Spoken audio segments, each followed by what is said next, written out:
ফেব্রুয়ারি মাস ভালোবাসার মাস। আগামীকাল থেকে শুরু ভালোবাসার সপ্তাহ।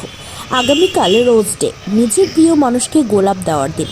তারপরে রয়েছে চকলেট ডে, টেডি ডে এবং একেবারে সপ্তাহের শেষে 14 ফেব্রুয়ারি ভ্যালেন্টাইন্স ডে, নিজের প্রিয় মানুষের প্রতি ভালোবাসা নিবেদনের দিন। আগামীকাল রোজ ডে, সেই জন্য দেখা গেল শিলিগুড়ি বিধান মার্কেটে ফুলের বাজারে গোলাপের বাহার। বিভিন্ন ফুলের দোকানগুলিতে রয়েছে গোলাপ। এই প্রসঙ্গে তারা জানিয়েছেন, গোলাপের দাম যথাক্রমে 15 থেকে 20 টাকা পিস প্রতি। ভালোই বিক্রি হচ্ছে, আশা রাখছেন আগামীকাল রোজ ডে, সেই উপলক্ষে গোলাপ খুব ভালোই বিক্রি হবে। পাশাপাশি তারা আরও জানিয়েছেন, ব্যাঙ্গালোরের গোলাপও চলে আসবে, যে গোলাপ আরও দেখতে সুন্দর, রং বেরঙের হয় সেই গোলাপ। ব্যাঙ্গালোরের গোলাপের প্রতি মানুষের একটা আলাদা আকর্ষণ থাকে। দাম একটু বেশি, 35 থেকে 40 টাকা পিস প্রতি। প্রত্যেক বছর এই রোজ ডের সময় গোলাপের একটা আলাদা রকমের চাহিদা থাকে।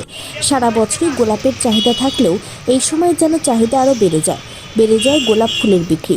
দোকানদাররা আশা রাখছেন প্রত্যেক বছরের মতো এই বছরও ভালোই বিক্রি হবে। করছি ফুলের ডিমান্ড অনুযায়ী এবার অনেক পরিমাণে বেশি বিক্রি হবে, কেন ছেলে মেয়ে বা গার্জিয়ানরা আজকাল ফুলটাকে খুব বেশি প্রেফার করছে। দাম কি আছে?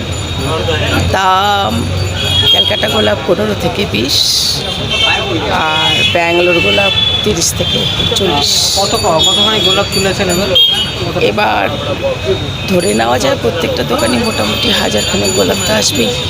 বিক্রি শুরু হয়েছে? বিক্রি, হ্যাঁ, পাহাড়ের বিক্রি অলরেডি শুরু হয়ে গেছে সকাল থেকে।